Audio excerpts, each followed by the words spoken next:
called my presentation "Why Walking?"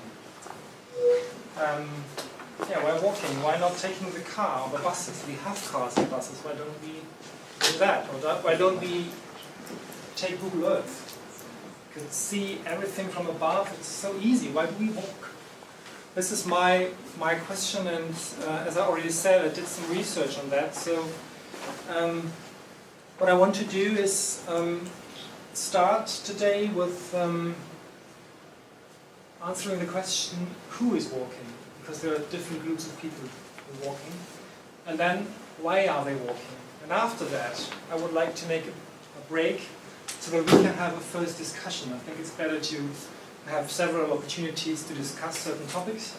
So we would do that. And after that, I would like to give you an insight in my experience of how to walk in order to design. Because it's not just walking. There's something that you have to keep in mind, some guidelines that may help to use walking as a method for designing.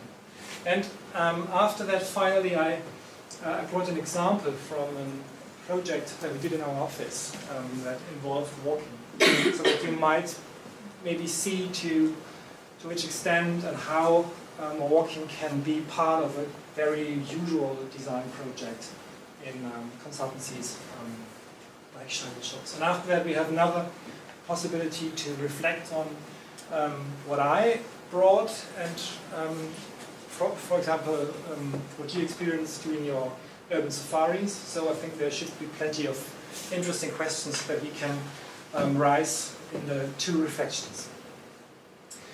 I'm interested in my practical work and in my research work and in my work that I'm doing at University in Hanover in methods to design urban landscapes.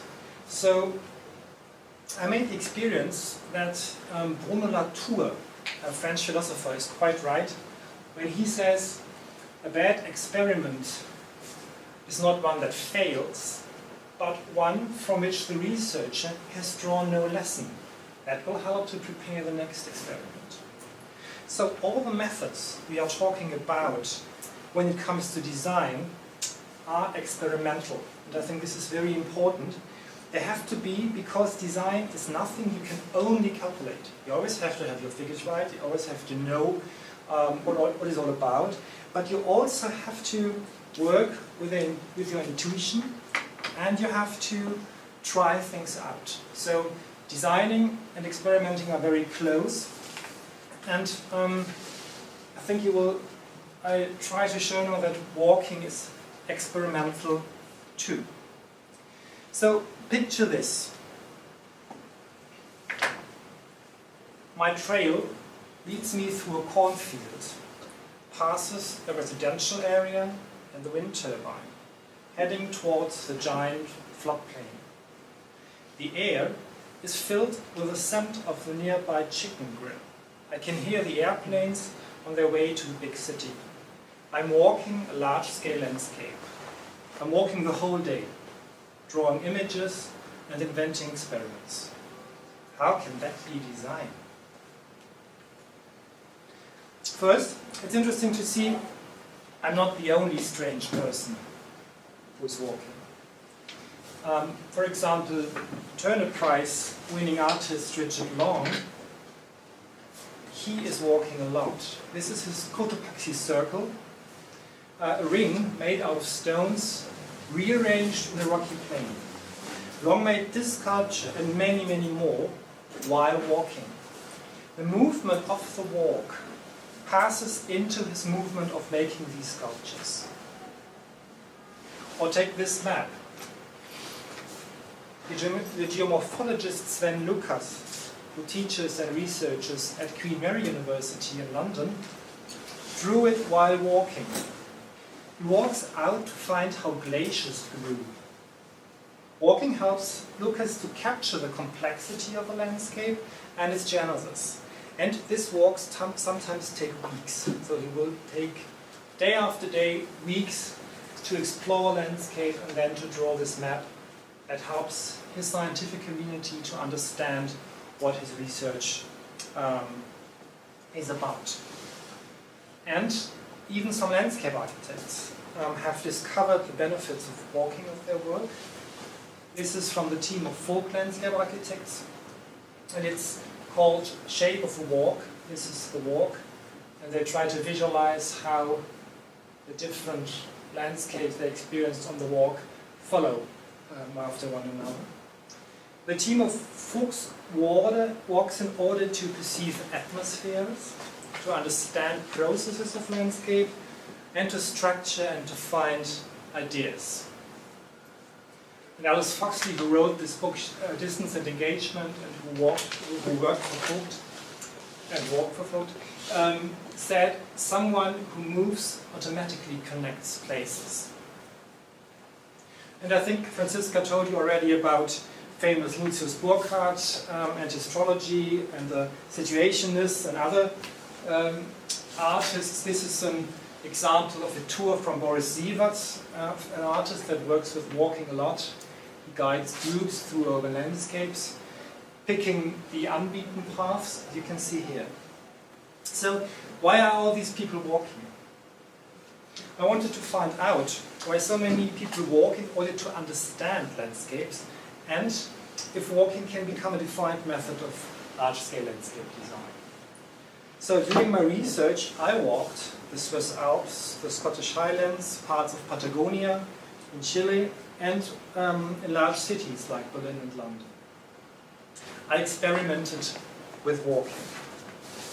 But first, one sentence, why is it so tricky? Why are landscapes so tricky?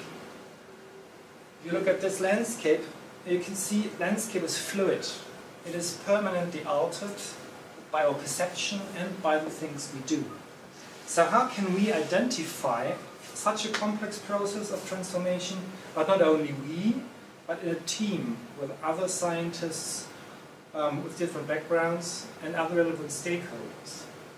To understand the landscape, we need to engage with it so that we can sense its rhythms and dependencies, discover its potentials, stimulate our associations, and reflect on our experiences and ideas. And I say the best way to do this is to walk. Why? Well, first, a long walk means to cover ground and perceive lots of different situations. These situations are like snapshots of processes telling us stories of landscapes in motion. Animals, people, the wind, moving clouds, sunshade, and the seasons, they all change landscapes constantly. Second, such long walks can inspire the interplay of body and mind, because strain, rhythm, and bodily perception, they all intensify the longer the walk lasts. Imagine this line as a sequence of a walk. Yes. Walkers can intensively perceive space. They are involved with the whole body and are sometimes exposed to exhaustion. The rhythm that characterizes the act of walking enables this special interplay of body and mind. And Rebecca Solnit says, while walking, the body and the mind can work together so that thinking almost becomes a physical, rhythmic act. My research showed that in the act of walking there are three modes: the discovery mode, the flow mode, and the reflective mode. In the discovery mode, we can focus our attention on the traverse space. We constantly orientate ourselves because we don't know where the way is. We're curiously searching without a specific objective because we don't know what we are looking for. While moving and connecting views, feelings, and places, we get new perspectives, see things from different angles or in a different light. The scenery that we're walking through becomes a spectacle. And we, as a moving walker, can play a role. And playing a role already means to change the landscape. because they leave marks. We can change it by perceiving it, by getting a new impression, a new idea on it. So when walkers enter the flow mode, the space becomes diffuse scenery. We will not recognize the space at all, and we let our thoughts stray, following our intuition. Walking and awareness merge. What is flow? Flow is a state where body and mind are aligned, says psychologist Csikszentmihalyi. The walker is fully involved, and his or her emotions are positive, energized, and free. Thirdly, the reflective mode reconstructs the distance. So we will see the whole scenery again, and we try to understand what we experienced before. We can reflect, focus our findings, and transfer our so-called embodied knowledge into words and images. That means there's some knowledge that we acquired during our walks, and it's not explicit. So we have to put it down in words or in images so that we can communicate with others about it. The modes are not separated. They interfere with one another, and they can appear in very long periods or very short ones. Imagine you're climbing a hill. During the strenuous climb, you will focus on your breathing in order to reach the climax, and you might be able to switch off thinking. Once you arrive at a viewpoint, your mind is open for new thoughts and ideas. The experiences you made before on your walk will be part of these ideas. So we can reach the reflective mode alone or in discussions. Walks taken together with people from different backgrounds and professions are opportunities to exchange views, because they will have different views on the landscape, perspectives and interpretations of the perceived landscapes right away on site. Certainly, the perceptions and ideas will differ, but it is still much easier to discuss, for example, the effects of a cluster of windmills while perceiving them all together, instead of sitting in a conference room with everybody having their arguments and their ideas ready.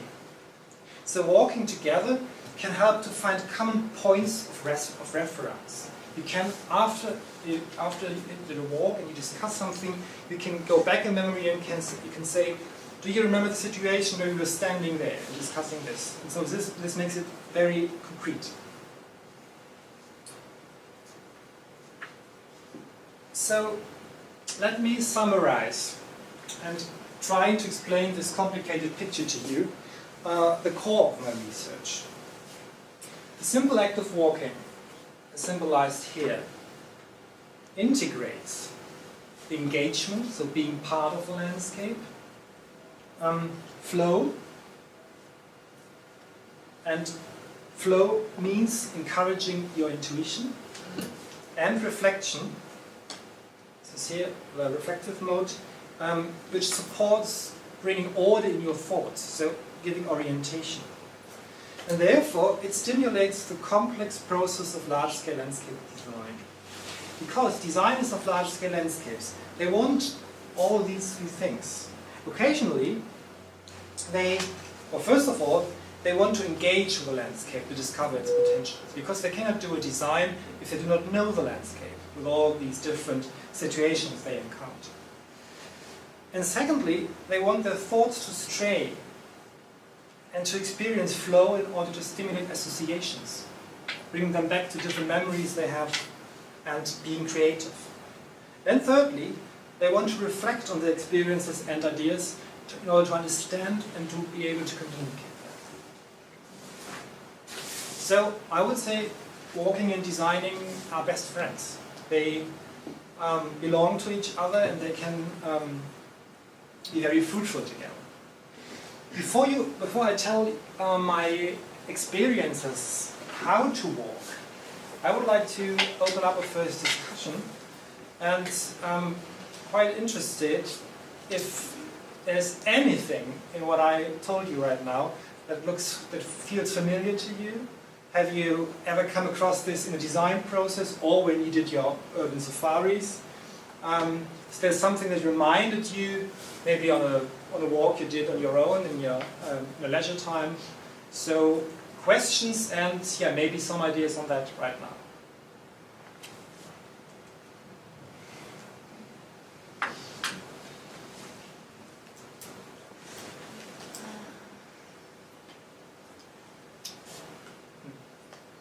Well, it sort of reminds me of a teacher I had in university who placed very high value on designing based on the site and how the site was an inspiration of how the design should be or has to be.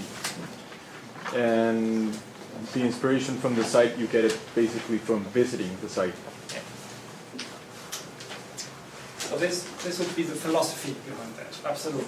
Because of course there are designers that say I don't have to go there, I can just look up a map, can do my drawings and then I have a design. But there's a growing number of people that would follow this philosophy of your professor, saying you have to encounter a space in order to know where to put your ideas or generate your ideas from. How certain elements belong there because of the site. Absolutely.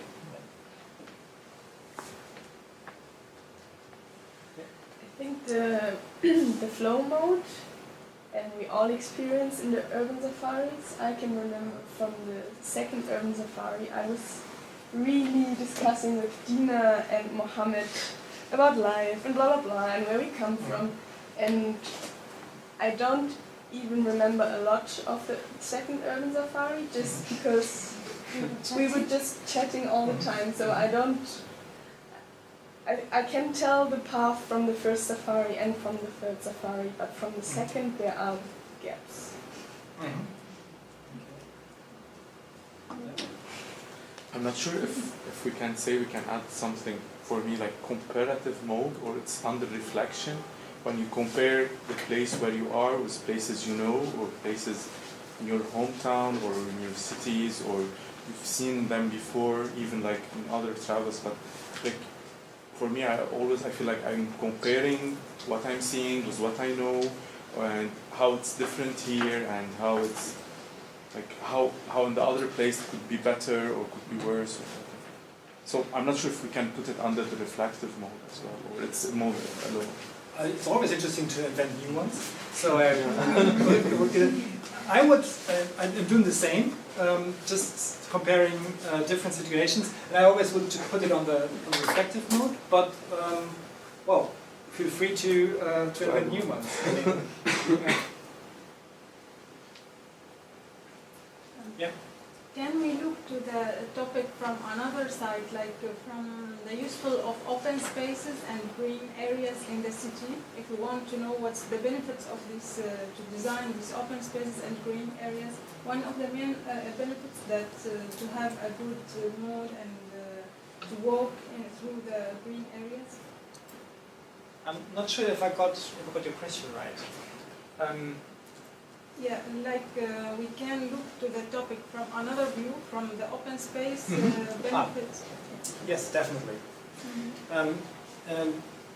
Especially because you can only walk the open spaces, or at least the ones you are allowed to. It might be private, but you are allowed to walk, and so it's definitely a different perspective.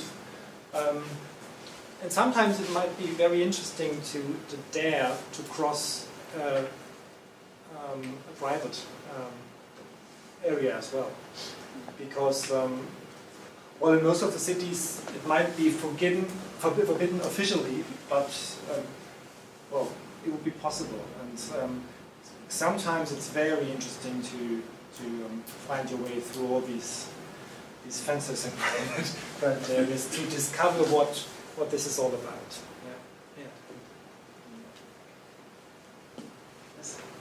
Actually, I did not. I arrived so late, so I did not see a lot.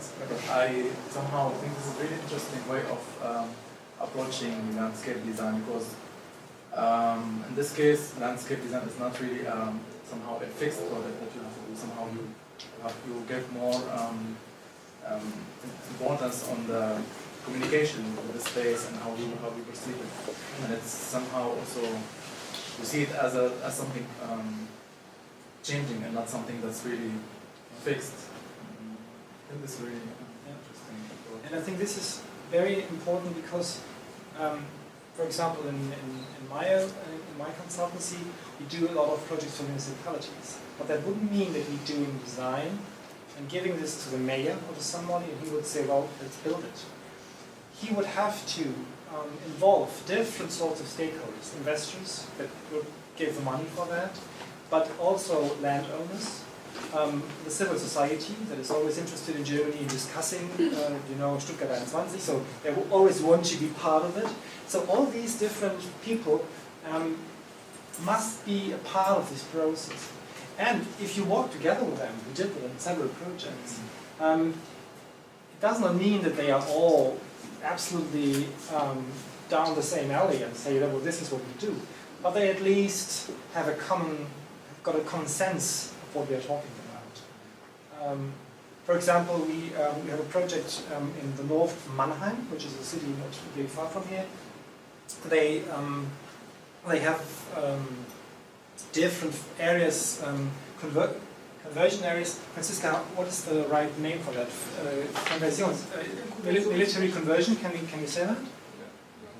Yeah. So it's basically shut down. You will not be able to go there. It's just forbidden. And they said, well, it's forbidden, so we have to do a plan for it because the use is changing, but we cannot go there. So we will just meet in a conference room. And what we said is, well, then let at least go around it. And it took us half a day, and the perception changed totally because people could feel how long, how big this land is. So sometimes it's enough to at least approach parts of the land to get the same perception. Thank you for the topic. I do walk a lot. When I need to discover a city, I walk. Like for a day, just walking, not taking any car and traffic. Just my question is, how different walking in a city from the nature, especially in the flow mood?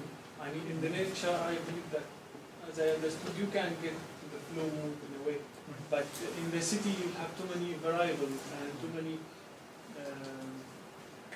things to think about, like traffic line, crossing line, and so that might affect you in the flow mood. Oh yes, you do. Wow, absolutely. For example, I used to walk to my office, and it's like 1 hour 30 minutes, and the first hour is along the river Main, and there's no traffic lights, there's nothing. There is city around, and there are airplanes, and there are, but I can just walk without stopping along the river, and this allows me to get in the flow mode. The second half, so it's not a second half, but the last 30 minutes, I would cross streets, I would just pay attention that nobody would kill me if I cross the street, and all this stuff. So there, it's just more discovery, not a reflective mode. So I usually use the first hour to be creative, and then I try to figure out, well, what was that, how can I now felicitate that, and make it productive. But you're totally right, you need to have a certain situation where you at least can just go and, well, can definitely forget the space around you, I think. And this is much more easier if you have a hiking trail, for example, that goes just straight and you don't have to watch out for signs, you can just walk. That makes it definitely easy to enter the world. Yeah. I wanted to share with you something that we made in our architecture school in Chile. We had a lecture that name was Perception, and they covered our eyes and left us barefoot at the university, and we needed to find something like a texture thing. And the main idea was about discovering and understanding the space, but in another way that is not like visual or. So it was really interesting because while being barefoot, we started thinking about and discovering other things from the space, like temperature, also the textures, the sounds, and I think that while walking, for example, these urban safaris, we were also like trying to perceive that, but maybe if we focus or block one of the senses, it can also appear in other senses, like for example vulnerability or the sense of getting lost. And I think that's also what you're talking about. Oh, absolutely, and I think all the disciplines that work with cities, landscapes, with design, with ecology, all this stuff, we are very focused on the visual sense. It's what we learned at school. We have to, because we have to draw something, and you open your eyes to draw something. But to understand, to perceive, I think it's very important to use all your senses, and not only the senses, but this, what I try to explain with the rhythm. I don't know if you know that if you're walking a lot, that at the beginning there is no rhythm. You have to be patient to get in this rhythm. And just as soon as you enter this rhythm, then the flow is possible, because then what your body is doing is having an effect of what your brain is doing. And this connection between body and brain, the neuroscientists prove that a lot. That if you have a special rhythm while moving, it will help you to have the synapses connected. And so this is very interesting to use the senses and your whole body for designing. Yes, please. Guidi's comment about the comparative mode have brought me to the question that when we're walking in Cairo, there is a big difference in the reflection you have, whether you walk in the streets, like late at night, where there are no interaction of inhabitants and people, and whether you're walking during the day. So I was thinking like whether like even the people behavior in the street affects like your walking experience, and whether this is here also in Stuttgart or not, because like in Egypt, due to like because the people behavior have more power than the rules, the state rules, like they could change a place from a public garden to a marketplace or something. So is this like available here in Stuttgart or not? Well, I could answer that, but let's open the discussion. What are your experiences? And the Stuttgart people as well. You.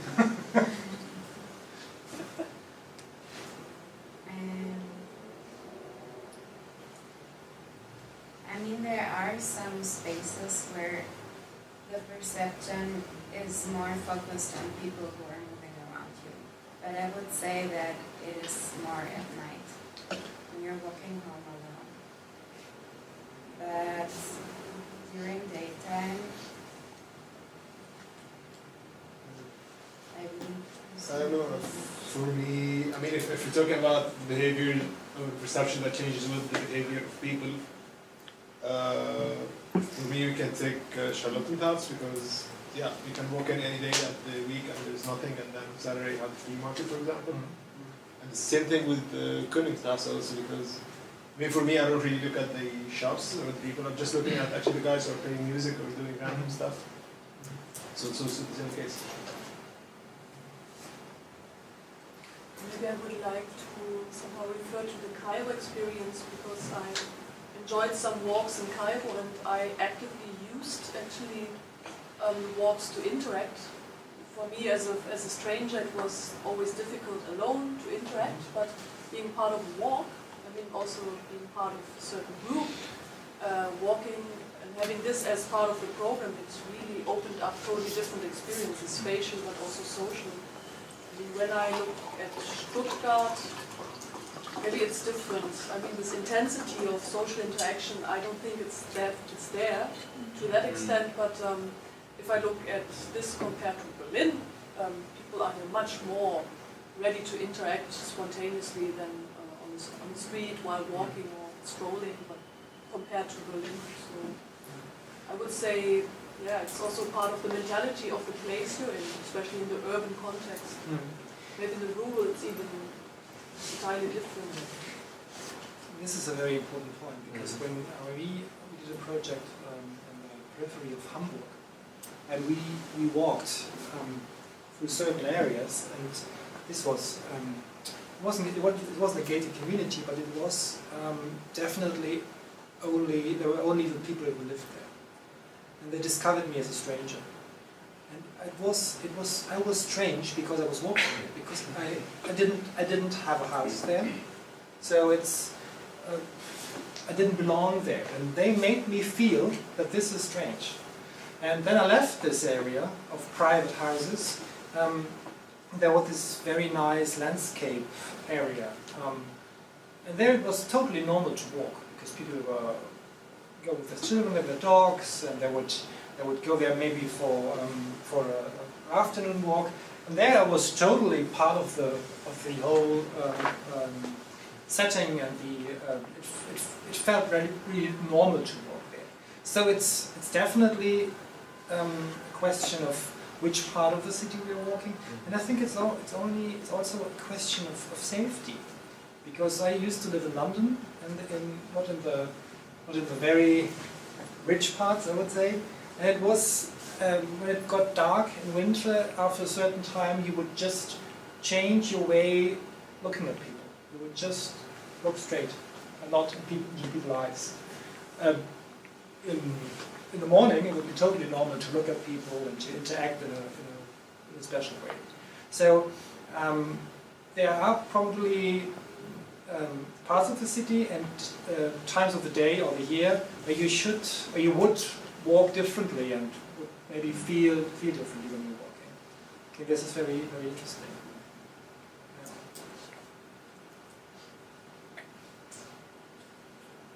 Yes. I have a question. This all seems like very general. I want to know what are the, let's say, the default settings so that this method of walking is somehow objective, so that we can use it as a design tool. For example, we are all different, and if we take the same path and we're 20 people, we can have like 20 different perception of the same thing, and I just want to know how can we be sure that this method is at least 50% objective, so that we can use it for Yes.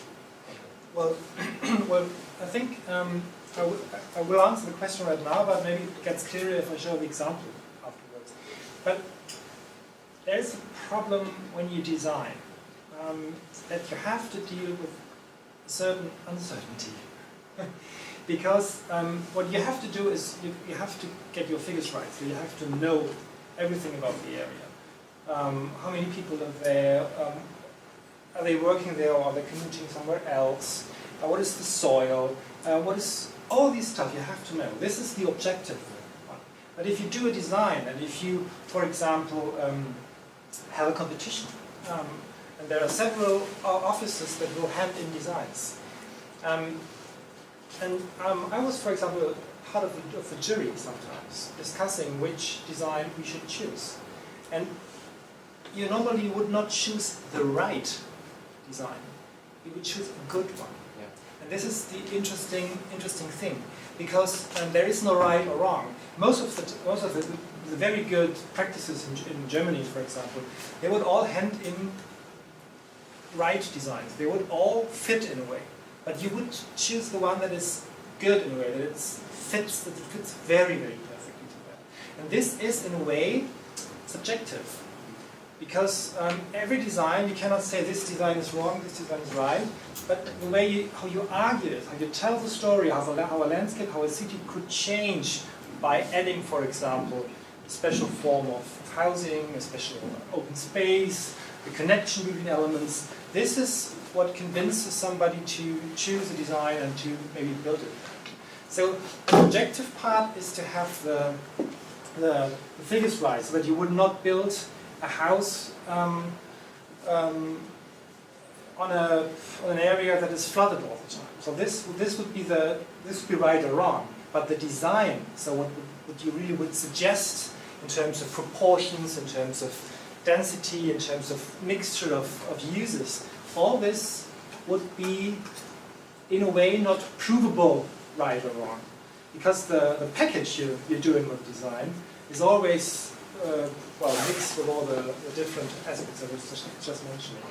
But hopefully the methodology we are talking about will at least help us to have these points of reference I was talking about. So to at least that people can have a good base to discuss why things are maybe good or not so good.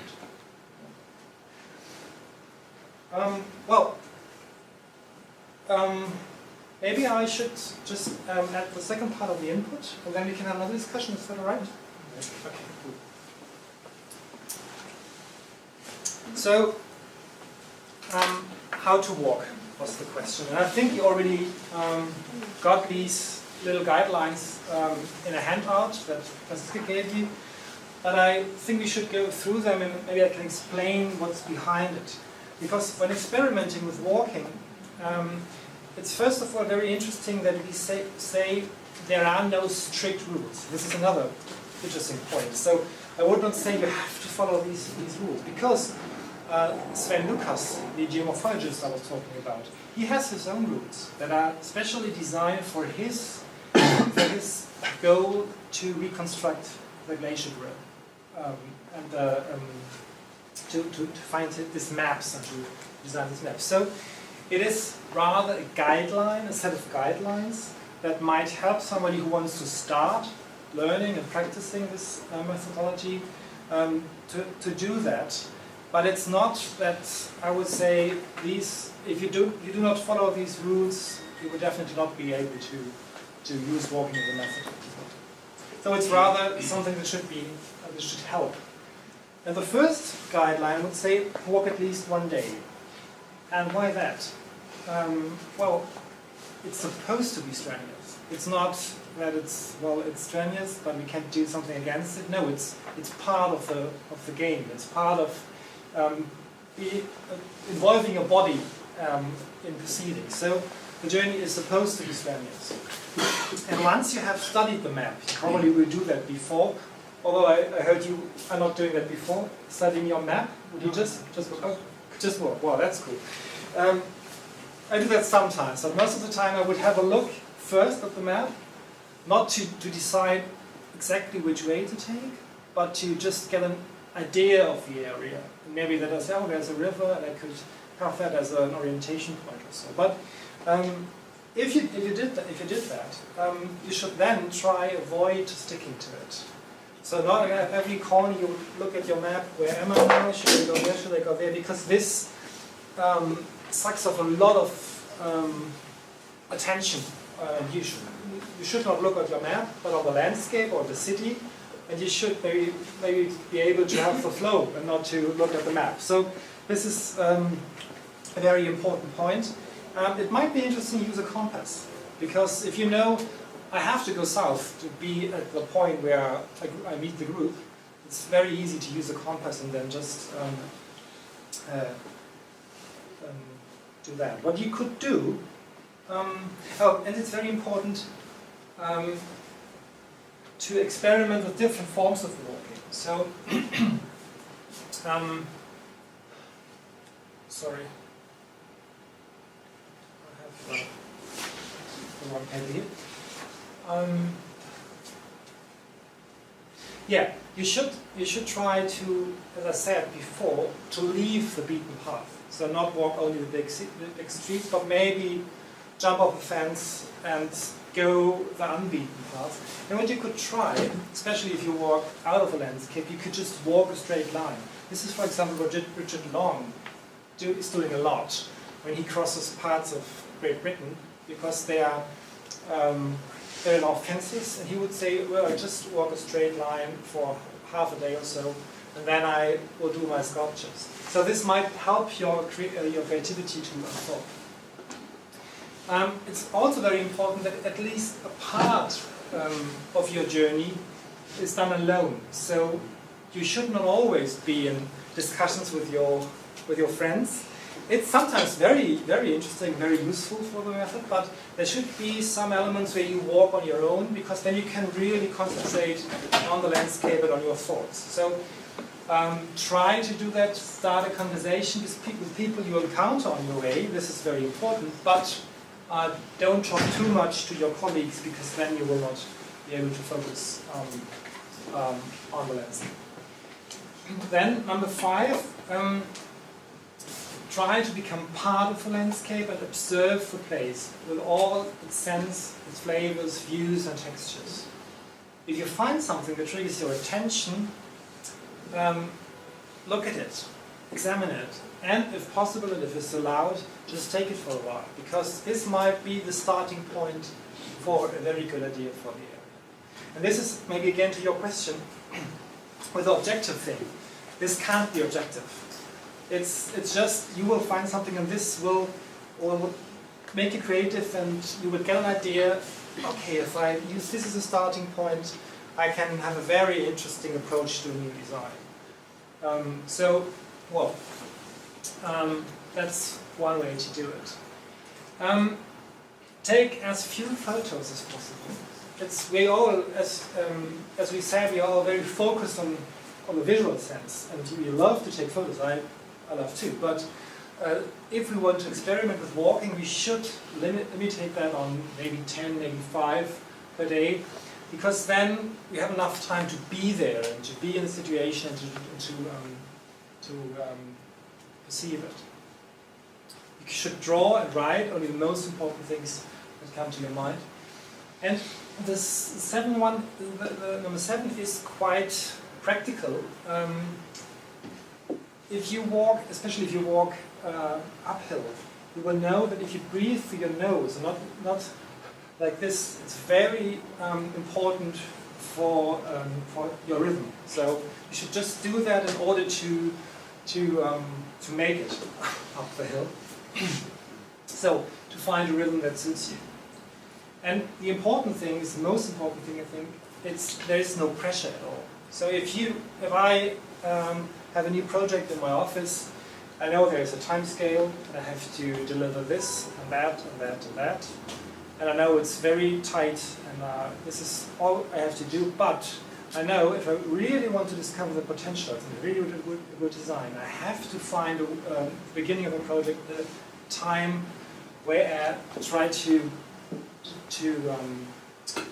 have no pressure and to concentrate on what is really important and to open up for the landscape. And I think it really helps. We did some walks with students in the University of Hanover to see it as a game, so to play walking, to see it as something joyful that you would love to do in order to be creative.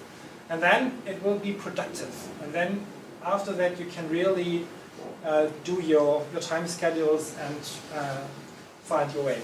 Alice Foxley, who wrote this interesting book, Distance of Engagement, she said that sometimes if she spends a day out in the landscape she's doing design for, it's so productive that it would mean that she could skip 10 days of office work for that, because all the ideas that she produced on site will then go into sketches and models and designs very quickly. And so it might be a very good way to make a productive project. So this is the guidelines behind that. And then there's something very interesting about these guidelines. I think we should try to practice things that all designers should. And it's not easy, because there's one thing that says learn to open up and to perceive. Well, learn to perceive, we all perceive it. We learn that, it's normal, yes, but to really look at a space and to open up and to discover all these things that are behind that. And I talked about these transformation that landscape is all about. The weather, that is part of how you discover, how you perceive the space. So opening up for that is something that you will learn not only when you study, but I'm still learning, and I will do that till the end of my office life, I would say.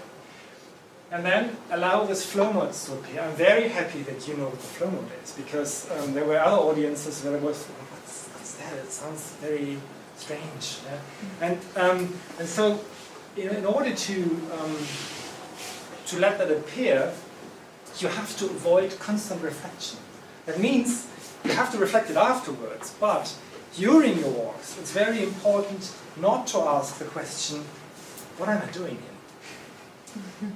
Because if you start that, you will say, oh my God, I will never find a solution, it's so complex. So just do that afterwards, and just see it as a game, as play walking, and then you will probably be able to let the flow mode to appear. I have to get back to my manuscript, I think, because I'm starting to tell too many stories. Yes, then the number 3, let the switch between discovery mode, flow mode, reflection mode happen. This is something you have to practice, because it's not that you can say, okay, I'll do that now. Now I have flow mode, then I have reflection mode and discovery. It's just not possible. So you have to practice over and over again. And finally, or not finally, but practice to get lost and enjoy the creative process of reorientation. Well, this is a very interesting point, because when I used to work with students in Weimar, with Sigrid, and they did walks, and they loved it a lot, but some of them said, well, yeah, but I was so scared that I get lost. And Weimar is a very pretty, very nice town, and it's not dangerous at all. And I was just asking them, well, why are you scared to get lost? Yeah, well, but yeah, and then you could always ask somebody, or you could just take your mobile phone and see where you are, and then find a way back. Or I would just pay them a taxi to take a taxi back to the main points they know. And then when they did the second walk, they really tried not to be scared to get lost. And I think this is a very important point. I think it's something different if you walk a dangerous city. For example, I have been to some cities in Brazil. I don't know, you're from Chile, right? No. Sorry, I mixed it up.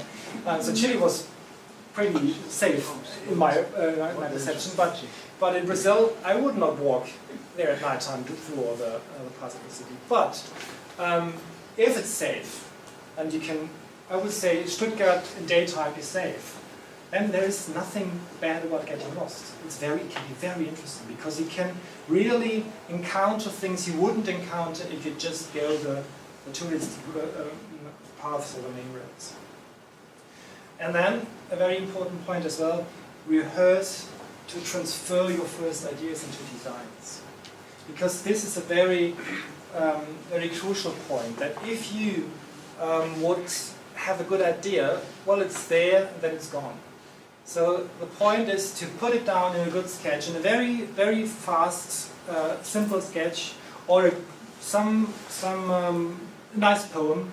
Somebody would write a poem for that, and to keep it, and then after the walk to transfer it into images, into maps, into interesting mappings, and so then step by step the design would be able to grow. So now, the example in Munich. This is to show you that it's not all about theory, and it's not all about a crazy researcher. This is, walking is something I used to apply in many projects in my office. And this is a project that is commissioned by the city of Munich. And it's a teamwork between my office, Henrik Schultz, City Förster, Landensicht, and Freiburg. And it's an area of 8 square kilometers. This is the area, it's a typical fringe area, so here this is the city of Munich. This is the open landscape, the region. This is the track to the airport. It's very well connected to the inner city. So in Munich we found a typical, Munich has 1.4 million inhabitants. So compared to Cairo, for example, it's quite small, but for Germany it's quite a big city. So In Munich, we found a very typical situation for a growing city. There's a prediction of a population growth of 15% until 2013, which is a plus of around 215,000 new inhabitants. And in the last 5 years, the rental prices in Munich, they rose over 10%. And even for those with a good income, it is often easier to find a job in Munich than an apartment. So, at the same time, there isn't much space left to settle within the city borders. So that's why in 2011, the city of Munich invited tenders for 4 studies to find out how to integrate more housing into the cityscape. Our joint venture did the study Vision for the Periphery. So we faced the question, how to integrate more housing in the cityscape. Do we just want to push the city further towards its borders? How to connect new housing areas and green spaces? And we try to perceive and understand the fringe as a measure in order to answer these questions. What we basically did was discovering potentials, drawing images, and telling stories, and we came up with strategies and a spatial vision. So let me give you an impression of how it looks there. Typical fringe in winter.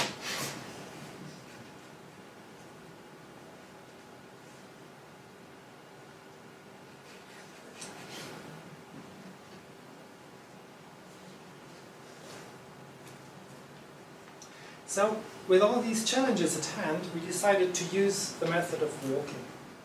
We walked the area in order to trace spatial identities that was our goal. So walking the fringe and approaching it from different directions made it possible to experience the atmosphere of the landscape and to understand the city within its regional meshwork. This, for example, is already the next city, it's not Munich anymore. For instance, the walks were occasions to experience and map the wide views from the old village centers here into the open landscape. This is a distinctive spatial structure of the fringe, and it was pretty clear when we walked there, we want to keep them. Although we have to build more housing here, we want to keep these wide views, so the old village centers should be still alive with all these connections to the open landscape. And the walks led us to principles. Instead of adding cohesive projects at the fringe, we focused on the underlying topography, the soil, on frameworks, on pathways and connections. In fact, when walking, we could creatively bring together individual elements and the whole of our project area. And this is a process of generating lines of thought. So when I walk, I physically connect all these elements I'm walking along with my body and in mind. And in Munich, walking means that we were able to draw lines. And these lines were showing and revealed the great potential for a new type of open landscapes that is organized through a system of paths, cycling and horseback riding. So these paths will in the future connect the schools, the shopping facilities, the neighborhoods to each other and to the surrounding cityscape.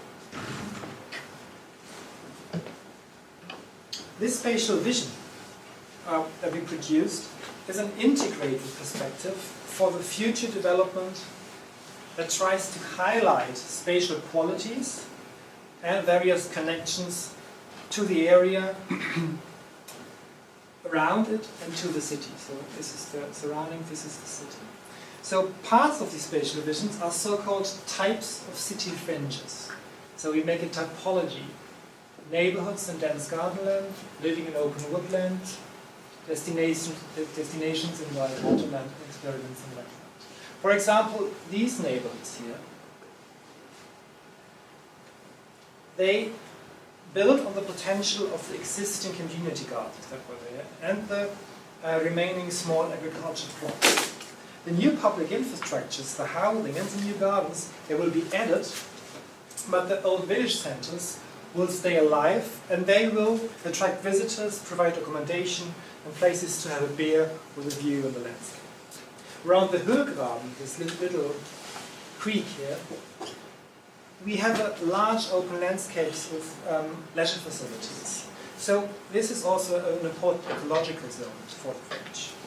The existing farms there will be complemented by infrastructures that serve recreational purposes. So instead of spreading houses evenly all over this periphery here, this was an initial idea of the city of Munich, we proposed to create dense areas here and here, and to keep the characteristic wide open spaces of the French.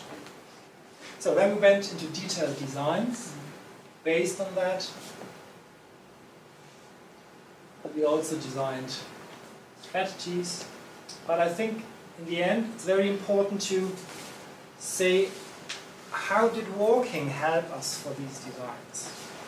Well, first of all, we were able to experience the atmosphere, as I already said, and we generated a sense of place. This was necessary to have these types of city fringes, so to have different approaches to different areas of the city. We wouldn't have been able to make these characterization into these four groups if we wouldn't have walked there. Walking the area also helped us to define mobility as a key theme of the design. So the new neighborhood would basically be dependent on a way of on a network of paths that would connect it to the train stations. And approaching the fringe from the unbeaten paths, on the unbeaten path, allows us to find the connections between open spaces and new housing, which is very important for every single type of city fringes to have a very special mixture of this. And by mentally and physically altering space, by creatively connecting all these elements that we found there, we were able to draw this vision that is now the basis for all the designs for houses, for little quarters of the neighborhoods that are carried out right now.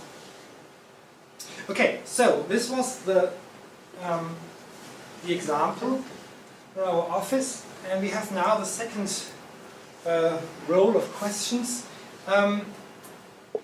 What I think might be interesting to discuss is what are your experiences in projects you might be involved as an intern or at university, where you had to do designs for large-scale landscapes like I showed you of the fringe of Munich. What are other methods you would have chosen? Because it's very important to say this is not the only one. Of course not. It's not that you would just walk an area and everything's fine. So this is just a very important contribution to the set of methodologies you would have when approaching an area. Okay, so next round. Are you tired already, or? Yes, I want to ask about the methodology you use to achieve the mobility factor, you said. Well, because it might differ from one person to another perception, and the timing during the day. Have you make different times you moved through the city, or it was a certain time, and how many? It was only one or two persons, or it was like a group, because this may affect the result at the end. That's what I'm asking. What was your perception in mobility? So what we did is we were a group of 4. But we would start each at a different point in the surroundings, and we would then meet in the middle to have lunch together, discuss our first perceptions and ideas, and then we would again go in groups of 2 through the area and trying to focus on questions that we raised, and then we went deeper in these areas. Yeah. So answering your question, when we walk that, so I have to explain this train line. There's a discussion if this train line should be there in the future, or if they should just put it in the ground and build houses on it. And why this? Because of this question is not answered yet. The streets that we found here are very narrow because they stopped thinking about enlarging them, so you can walk them. And we discovered as a quality that people are able, and children are able, to drive their bicycle or to walk on these streets in order to go to the train station that will bring them to the city center. So this quality that is, if you would talk to a planner from Munich, would say it's not a quality at all because they should be bigger now. Yeah. But we could, and we agree that some definitely will develop because if there are new houses, we need bigger streets. But the quality that this whole area could still be predominantly be designed along these paths of streets that you can walk and cycle.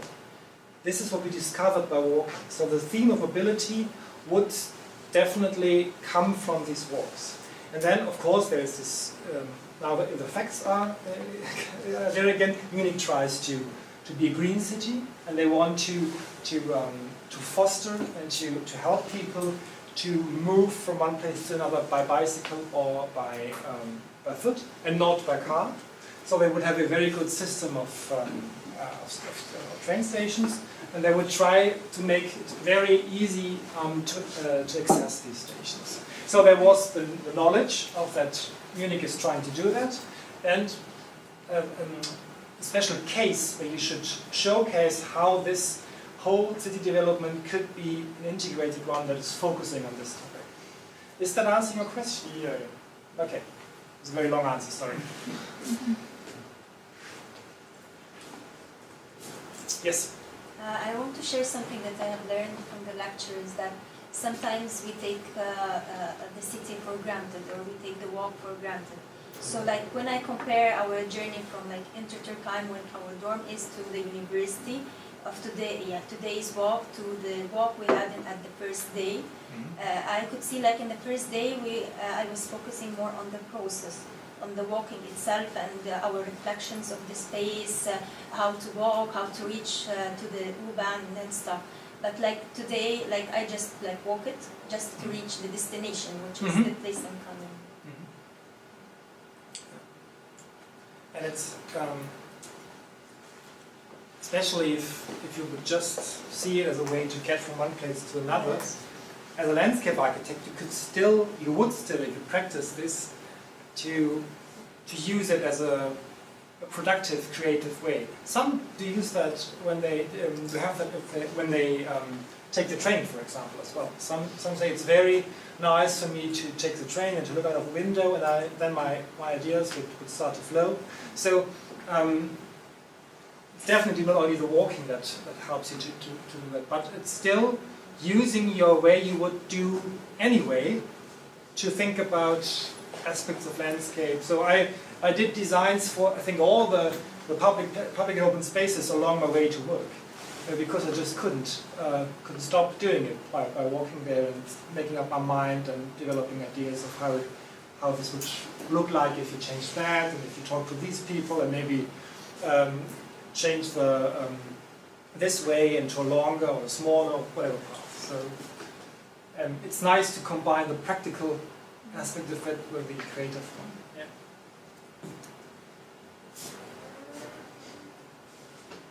Actually, maybe my questions is go to the last part, not belong to this one. Okay. Yeah. Well, why not? Just go for it. I mean, do you consider riding a horse as a kind of walking? No. It's a good question, by the way. Because animals are perfect in walking, actually. So these funny structures here, they are from the Olympics that used to happen in Munich. They are racing tracks for horses. And they will disappear because the associations that runs them say it's just not profitable. We have to do that in the open landscapes, but this is very, very intense housing development here, and we want to sell them to make money and then move to another place. But that's why this whole area is very dominated by this horses and users. So you see horses all the way, and you would have horse trails all the way. So this, for a city like Munich, where you would not see a horse on the street, you would see it here. And that's why we said it might be interesting to build on that and to say, well, if there's still, although these infrastructures are disappearing, an interesting aspect on that, because people love to live at the fringe of a city and have a horse and to be able to ride that. Why should not that be possible in this part of the city? So not to walk into the city center, of course not, but to walk into the open, to ride into the open landscape.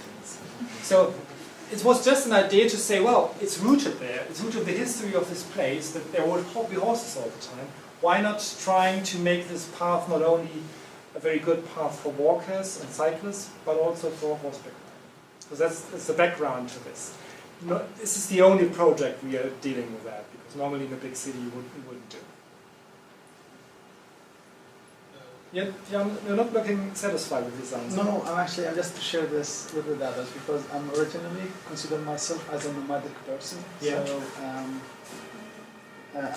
I don't know if I might ask this question, don't feel that I didn't get the whole meaning of the lecture, because I still confused as we are consider walking as one of the steps of the gathering data and the process of design, or we are just talking about walking as something that we encourage people in our designs to do, because it's as a human action. So if it's from the first part, like a stage from the gathering data, or one of the stages of the process of the design, is it enough when we walk in an area, so everything will be absorbed inside us? Then it will, by nature, let's go out in our designs. Or we have to use, other techniques. But if it's like from the second part that we have, it's considered as a human or important human action, so we have to encourage people, to do this act in our designs. This is different. This has a different discussion.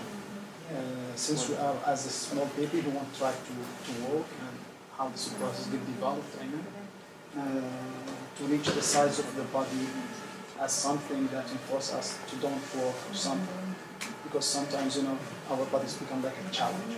The size of our body, especially when you get arrested in a place that you can't escape because your body has had this escape. It have this escape, so you imagine yourself as a small rat or something, just escape from this. So if I'm just still, just confused, in which part that we are considered walking. And I think it's very interesting. I used to think about it a lot when I did the PhD, because it's not really an answer. It's more an idea for that, because walking is defined as a purposeless activity by some people. And now I'm coming and say, well, give it a purpose. So purpose could be to just get from one place to another and to experience yourself while doing that. And to experience landscape, and it's just a matter of getting from one place to another. And the second one, purpose would be to make it part of the design process. And the third one may be, I must say I didn't look into nomadism generally, but into the Aborigines of Australia that used to walk the whole continent. And they were chanting it, singing it, and they were keeping that in mind and bringing it to remembering their ancestors and trying to cultivate their perception of the landscape. So this is a totally different approach again, but it's all at least combined with a special purpose. And I would not agree that it's only purposeless. I would say there's always some purpose. And well, now we are talking about how to design. And so we definitely talk about having it in the context of designing. But of course, there are lots of different reasons why people walk from one place to another. And I definitely would love to look into the case of urbanism much more deeper, because I think there's so much knowledge in all this. They don't reach this level of lecture, that you are well about talking. I mean, they didn't, never, ever they see it in this way. Well, okay. It's more of a collective knowledge. Okay, I'll ask the same question a little bit. I'll just upgrade his question to... But then again, maybe because I'm from Cairo, so if you can discover a city like Munich with 1.3 million people on your foot, you can never do this in Cairo. Yeah. But the thing is, I really want to upgrade this question from horseback riding to actually like taking a car and really just driving aimlessly, because I do this in Cairo. And the first couple of the points you were actually putting at the very first part of the lecture was like getting lost, or just what was it called, the stages? Discovery, flow. Yeah, just flowing. This, I don't know, I mean for me this, if I'm in Cairo it happens to me daily, but in the car. And yeah, sometimes you just do this. And so the question again is, why, or how does the means of transportation really differ or make a difference? Maybe it's interesting to see that there is a movement in some parts of Europe. You go on Twitter and you searching for these hashtags. It's coming from Britain, and they try to encourage people to walk, because they say it's different if a child, for example, is able to walk to school and to experience things on that, or if it's sitting in a car. I wouldn't say something is better or not better, but they say it's a difference. So they encourage people to do that. They did that by walk to work, and everybody who joins the movement, they would then tweet that and have this hashtag walk to work. The same with walk to school. And interesting enough, they had this walk this May, and I must say I took part in that as well. I just did walk to work a lot, as I said, and then you just would hashtag that was walk this May. So there's a movement. Then it's interesting that it's called walkonomics, because they proved that for the high streets in London, it is much more interesting to get rid of all the parking lots. Normally they would say we need a lot of parking lots because this is basic for our economy. But then they said, well, let's just try to get rid of them and to make very nice promenades for walkers. And they would definitely have a huge impact on their business, because people would not only go with their car to one shop, go into the shop, back into their car and drive away, but they would walk the whole high street and then would go in different shops and buy something. So this is behind walkonomics. Walkability is that they wanted to make a city a better place to walk. So this is not saying that it does work in every city. And of course there are very big cities where it's just not possible to walk. Absolutely clear. But I think it's interesting that they are doing this. There's no lobby behind that in a way that they want to earn money with it. It's just a movement that they try to encourage people to try and to experiment. It's not an answer to your question, but it's maybe an interesting thought, on that. Yeah. You go first. In regards to your question, I guess modes of transportation, of course, a car could also serve as a means to discover a city. Yeah. It's just at another scale. That would be how I see it. With a car, and because you're driving in traffic, you have certain rules you have to follow. You can't stop wherever you want, or you have to go at a certain speed. The speed also limits what you can see or what you can't see. Because you're going at a certain speed, you can't just stop and notice little things. you could get a sense of a broader scale of the city, and maybe on a neighborhood scale, you could get the idea of, wow, this neighborhood looks like something, this neighborhood looks like something other, and maybe gaps between the neighborhoods and something like that. But you can't really get into the detail of building or a detail that you saw, or climb a fence. Or climb a fence, and oh, look at the nature in this particular part of town is different from the other, or. But of course, in order to have the whole scale, you definitely have to combine the different methods, and taking the car would definitely be one of them in university like Cairo. So I think now was you. I have an experience that shows how different is walking from driving. Like from my project, from my thesis project, I just decided to not bear the time and just walk through the city. And there is, while walking, I discovered a building that I've never seen before in Tunis. And because when I am with the car, I always pass by a one-way street. So the other street, I don't go to it because it's not in my route. Like I always do the other. Like there is a block here and a street here and a street here, and both are one way. And I've never used the other one with the car. While walking, I discovered this building, and I did my. So it's really different. Your mobility is different. When you're walking, you're more free to go, like to jump and to go. While with your car, you have to follow some rules, like after red lights and stops and one ways and everything. So it's really, really different. Yeah, because this happened to me also. Exactly one-way street, and then all of a sudden you see a building that probably it's the first time you've seen it in your life, or just seen it from that angle. But yeah, again, I wasn't really looking into the details. I was just kind of wondering if we can use different means of transportation for different ways or scales, as Juan was saying, to discover the city. There were two more hands. Oh, sorry, you. Okay, you. And then you. Okay. No, I just wanted to ask or say that, for example, in some ways in the bigger cities, for example, in the capital of Chile, it's also really big. It's about 7 million persons.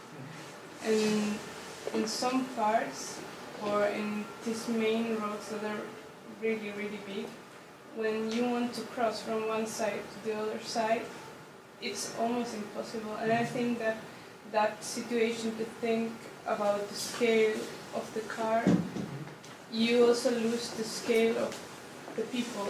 And that is, I mean, at least in my opinion, it's really bad, because the people, there aren't cars living in the city, there are people living in the city, and the city should work for the people and not for the cars. So I think that these kind of exercises, or maybe these kind of exercises, can remain and can be also like a memory and a remembering that we are people living in the city, and we should design for the people and not about or comfortable or something like that.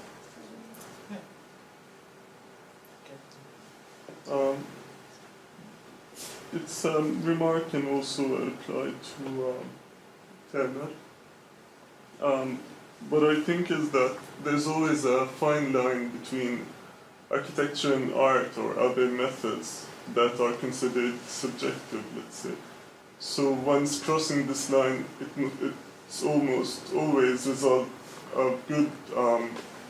It almost always results something that could benefit and the study and the analysis, and is actually objective and concrete. And so once you started, you were saying something like the walk has to be strenuous, which is something primitive and pagan. It's as if we have to offer a certain sacrifice. And then all the quotes were, let's say most of the quotes were from artists or the previous case studies.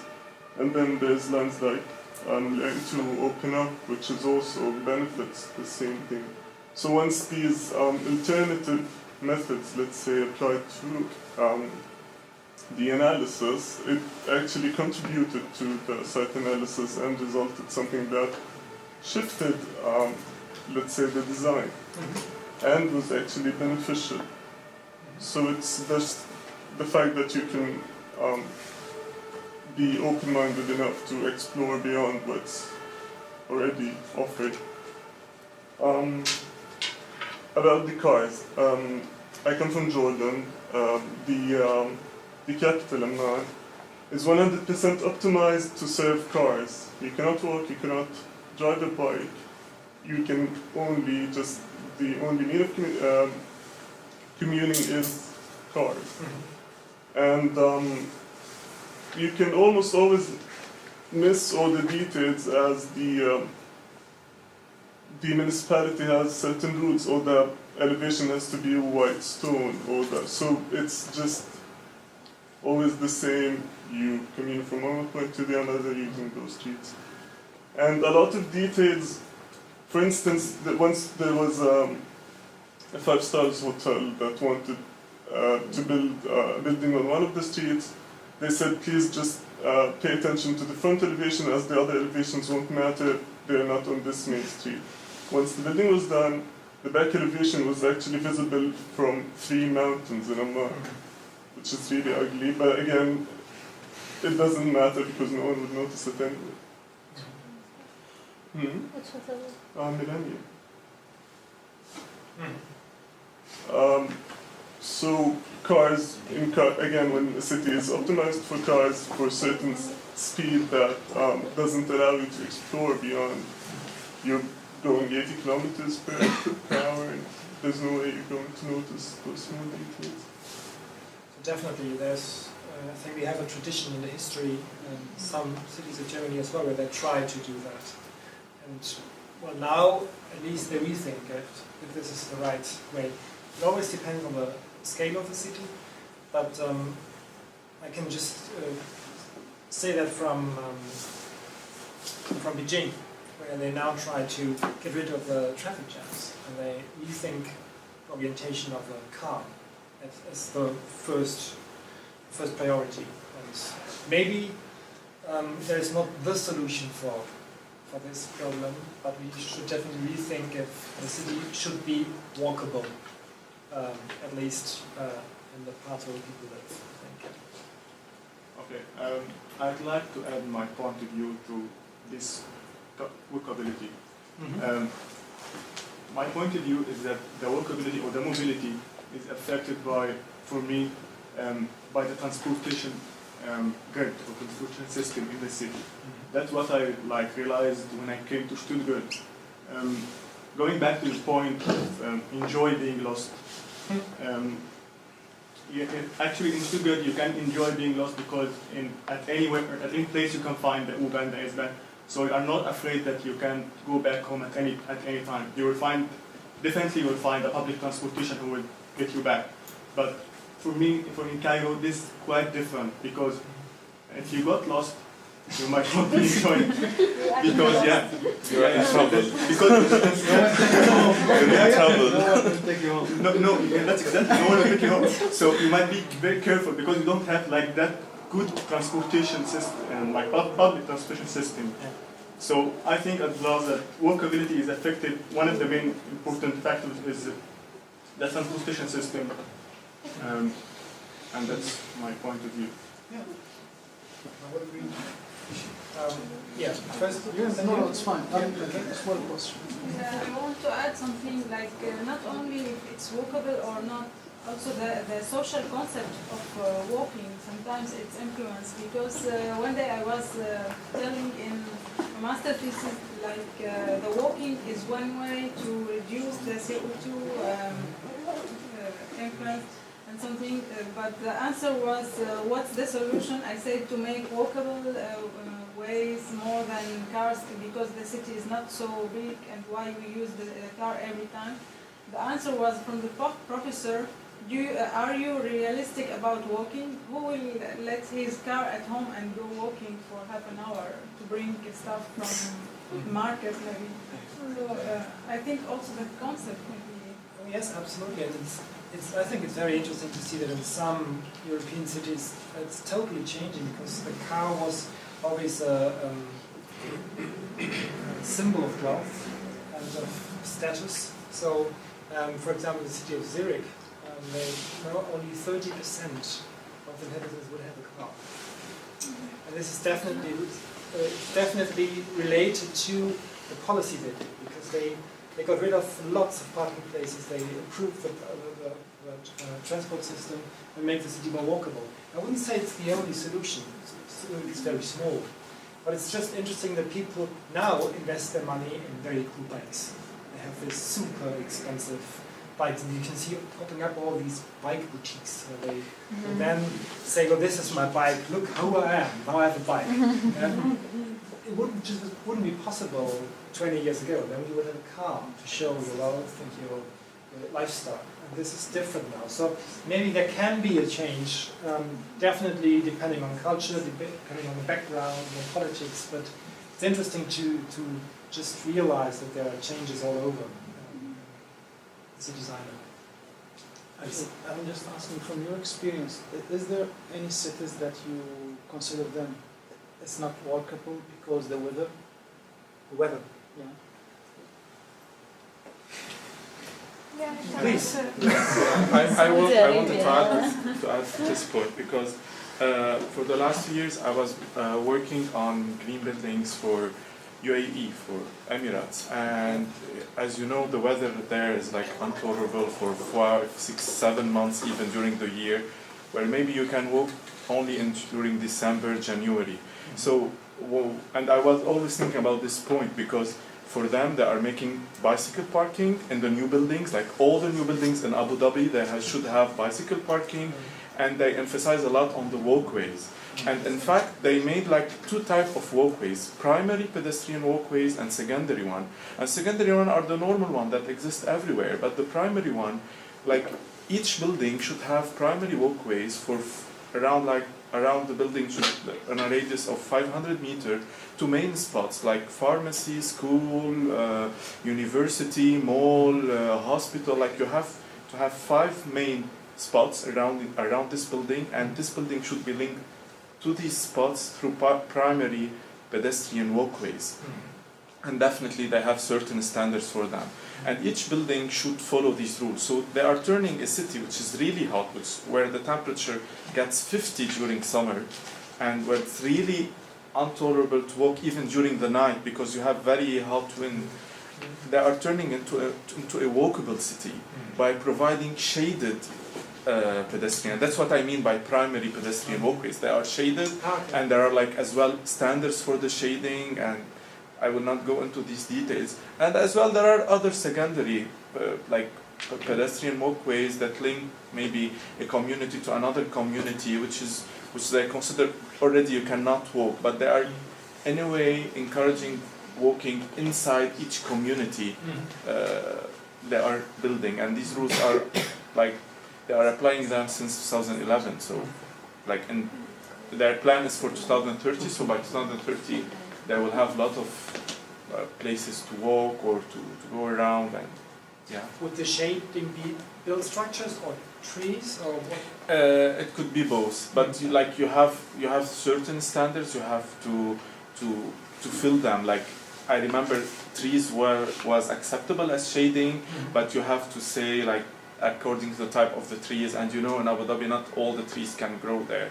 So there are certain types. So you have to show that this tree after 3 years can shade the walkway, and there are like the other one, the artificial shading as well. So it's feasible if they want. It's feasible. While at the neighboring emirate, which is Dubai, and which is very new, and for me it's a bit fake.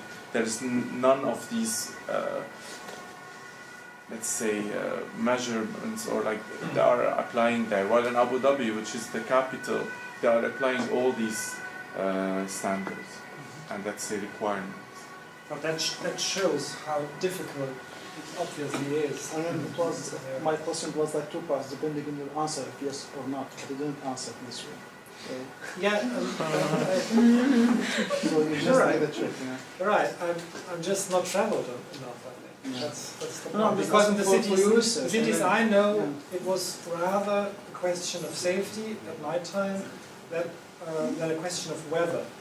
So I definitely should try out some of the cities you mentioned so that I can have a correct answer. But just from my experience, I would say it's definitely, in most of the cities I have been to, it is possible. It's not always nice and comfortable, but it's at least possible.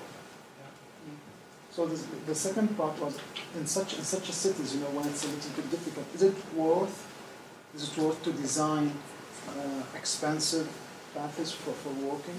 Is it worth? Yeah. When you make a master plan for a city? The question is, what is more expensive, design of these primary walkways or to design a street? I want to add a point in this because I think that the walking activity in these hot countries is not that valid, and it costs much more than the return we expect from it. Because they have special techniques and they have special program to be applied, which is not be very expensive, and the return is not that what we need. So, and most of the cities that for example Masdar city, they try to make it workable, but it was not that as they expected.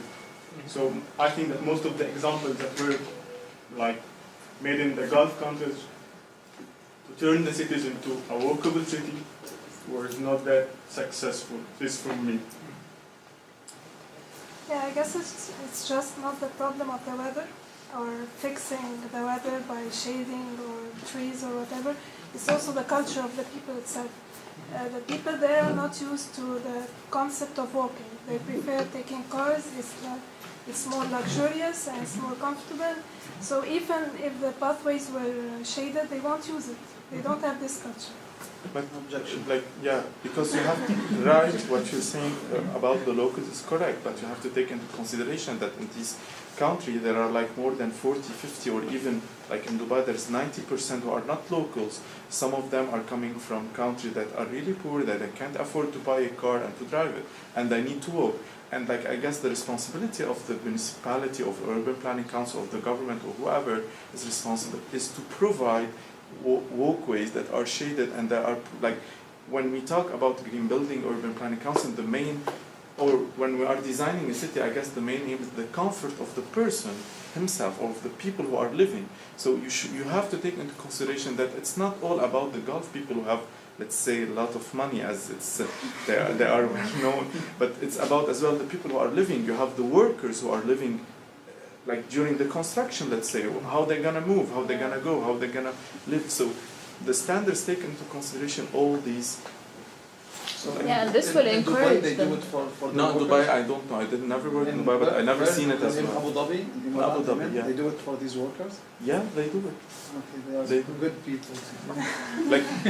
These are the requirements. I'm not sure if they're. I'm not going to see if they are doing it or not. But I'm checking the requirement of the istidama, which is very close, which is similar to the LEED, and these are the requirements for each new building since 2011. So they are doing it or not. Zero carbon buildings. No. It's not about zero carbon buildings. It's about respecting the energy, the water, the natural system that exists.